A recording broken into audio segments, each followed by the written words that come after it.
Azoura Fall da ngay daal di brosser un peu rebondissement yi nga xam ni itam am na si allant dans ce sens exemple ki nga xam nekk moo di Badara Gadiaga jàpp na ni ki nga xam nekk moo di Azoura Fall fu nga ko bàyyee wala neen bàyyi ki nga xam nekk moo di Assane Diouf umpale wala ni ki nga xam nekk moo di Azoura ak Assane ku si nekk jàll na li nga xam nekk moo di kasa waaye itam ku si nekk am na li nga xam nekk moo di ay traumatisme ba si ki nga xam nekk moo di Abdou Nguer qu'en est-il pour sa libération daal di ko yóbbu instruction bàyyi ki nga xam nekk moo di justement Azoura daal di libre si noté 2 poids 2 mesures enfin est-ce que ak tolluwaay li nga xam ne que moo di justement mbir mi mu neen wax ni que ni justice bi dafa am li nga xam ne que moo di 2 poids 2 mesures par rapport ak démarche am concrètement.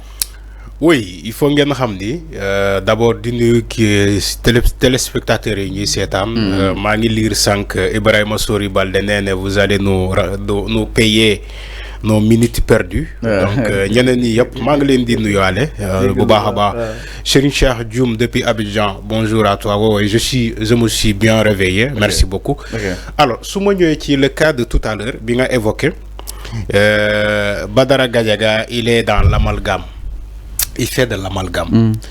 Il associe ou bien il compare des dossiers yoo xamante ne bokkul. C'est pas des dossiers similaires. Quand il parle le dossier de Assane Diouf avait défié la justice.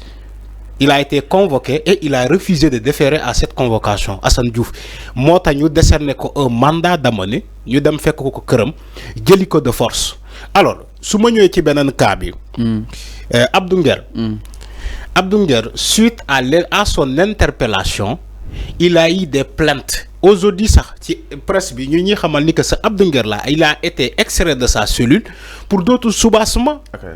donc c'est pas la même chose. Azoura Fall une vidéo qui date de 9 mois a été ramenée exhumée par maître Moussa Diop cet avocat là ñu yóbbu ko ci kanam yoon. Est-ce que c'est une raison? ma ñëw tant que dégloo ma doo xam fi may daanelee. alors je ne parle pas de la date. mais je parle du fait que Azoura Fall n'a pas fait l'objet d'une plainte. mooy maanaam les victimes. que ça soit Macky Sall bu mu saaga. que ça soit Mame Mbaye Niang bu mu saaga kenn ci ñoom porté wul plainte Azoura Fall il faut nga xam loolu.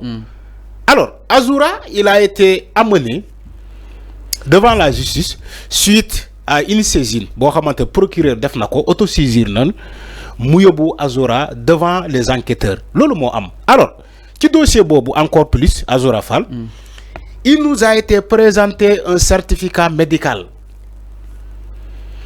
donc certificat médical boobu dafa am ku ko bind te ku ko bind mooy médecin un médecin légiste bi nekk hôpital Fann te médecin boobu dafa bindoo ci l'ordre national des médecins. donc c'est un médecin assermenté. moom moo bind le test comment dirais-je le certificat médical ou bien le carnet donc de Azoura Fall. certificat médical. yóbbu ko ci kanam justice bi pour xamal leen ni que ki ngeen di téye ni il a des troubles mentaux ki ngeen di téye ni il a une pathologie boo xamante ne mu ngi ci boppam te boobu jëlee na ko suite à son incarcération ci l'ancien régime de Macky Sall. donc j'ai essayé de faire voir les dossiers yu bokkul yi ngay wax ni woy Badara Gadiaga nee ne bu ñu bàyyee Azoura Fall war nañu mën a bàyyi Assane Diouf. alors c'est pas la même chose. mais enfin là on parle d'instruction concrètement. oui là où ñoom def neen loo xam ni itam lu ne fang la di flagrant délit seen li nga xam ne que moo di jargon juridique donc est-ce que dossier yooyu jàpp na ni war na jàll li nga xam ne que moo di instruction ou ñoo leen daal di war a mën a présenter devant le juge daal leen war a mën a àtte si fay yi nga xam ni itam moom leen daal di jàppee concrètement. oui instruction am na. ci le cas de. est-ce que jaroon na ko. non si Fallou. quand il y a une information judiciaire qui a été ouverte. mais lan mooy information judiciaire. dans le jargon de la justice mooy bi ngay wax ni. information judiciaire mooy maanaam des enquêtes ils sont en train d'amener des enquêtes ci ce dossier là. moo tax ñu ne un dossier boobu dañoo ubbi une information judiciaire. donc le dossier de Abdou Nguer. Il y a une information judiciaire qui a été ouverte. Alors, il y a aussi des plaintes de toutes azimuts yoo xamante ne déposé nañu ko à l'encontre de sa Abdou Nguer là. nee naa leen l'information qu'ils ont donnée à la presse comme quoi que Abdou Nguer dossier am amul dara Le deuxième Abdou Nguer qui s'est signalé de caisse qui s'est signalé de caisse reconnaît que ni que moom moo def publication bi ci sa page. Oui, Abdou Nguer nee na moom bokkul ci compte boobu kooku xamu ko moom xamu ko. Alors l'information boobu la ñu jox sénégalais yi. ñu ne aussi Abdou Nguer lu ñu ko jàppee. mooy maanaam enfin di ñëw si dossier ma ñëw c'est-à-dire que tu ba tey si ki nga xam ne que moo di. balaa ñoo ko wax point boobu noonu s'il te plaît enfin balaa ñoo ko wax si boobu point bu nu mel jëm si mbiru ki nga xam ne que moo di justement Badara encore une fois jàpp na ni personne poursuivie pour des faits similaires ne bénéficie pas du même traitement bi nga xam ni te moom la Badara Gadiaga moom la ki nga xam ne que moo di Azoura am si kanam yoon ak wàllu yoonal concrètement. Alors mais enfin aussi saaga moo tax ñu daal leen jàpp concrètement ñu ne Ousmane Sonko taxoon na si Assemblée nationale la ni képp ku fi saagaati wala kon du nangooti yéen nii ba sax tudd moowul li nga xam ne que moo di effacé concrètement alors suñu jàppee ni Azoura Fall saaga na te kenn yónniwu ko est-ce que ñu mën a jàpp ni ñi saaga aussi si li nga xam ne que moo di opposition bi kenn yónniwu leen concrètement à fond. Oui, c'est ce que je suis en train d'expliquer. Malheureusement, tu m'as coupé. Non, dans le dossier Abdou Nguer. Non, c'est pas du dossier Abdou Nguer. Tu as dit Badara Gadiaga a comparé les dossiers. C'est ce que je suis en train d'expliquer. Alors, saga, il faut que vous personne ne cautionne les insultes. Man waxana ko fi. Man saga bokuma buguma gis kuy saga. OK. Ak bor bu mënt doon. Dama ne saga du argument. yaa ngi dégg waxuma ni que ku saaga dañ kaa yónnee c'est-à-dire que vous voulez coûte que coûte avoir raison sur le dossier à Azoura Fall vous alors que c'est pas ça. Azoura Fall dafa saaga c'est vrai ay nit la saaga dafa saaga mais saaga bu mu saaga noonu il a été arrêté wala jàppuñu ko. C'est pour vous répondre yan. C'est-à-dire qu'il ne faut pas manipuler ce dossier là. Non, il ne faut pas manipuler. Abdou Nguer, il a été arrêté. Azoura Fall a été arrêté. D'ailleurs, Azoura Fall sera jugé devant un procès. Maintenant, lan moo jar débat bi. Où se trouve le débat? Instruction bi. Où se trouve le débat? Instruction bi. Instruction ban. Que les instructions qui demandent instruction. Mais Lola donne expliquer nga dag ma sank parce que tu voulais pas que j'explique sénégalais.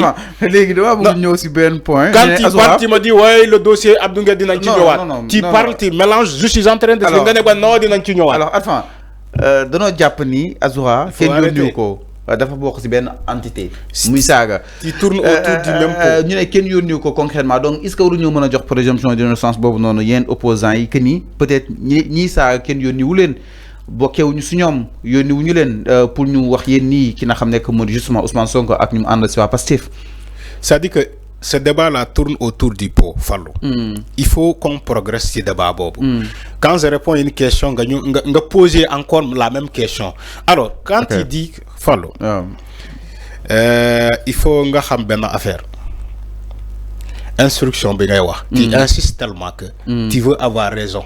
Non, tu n'as pas raison. Non, si. Sénégalais, ils posent des débats si grand place. Fallou. Allez-y. Les décisions de justice sont à respecter et à appliquer. Ok.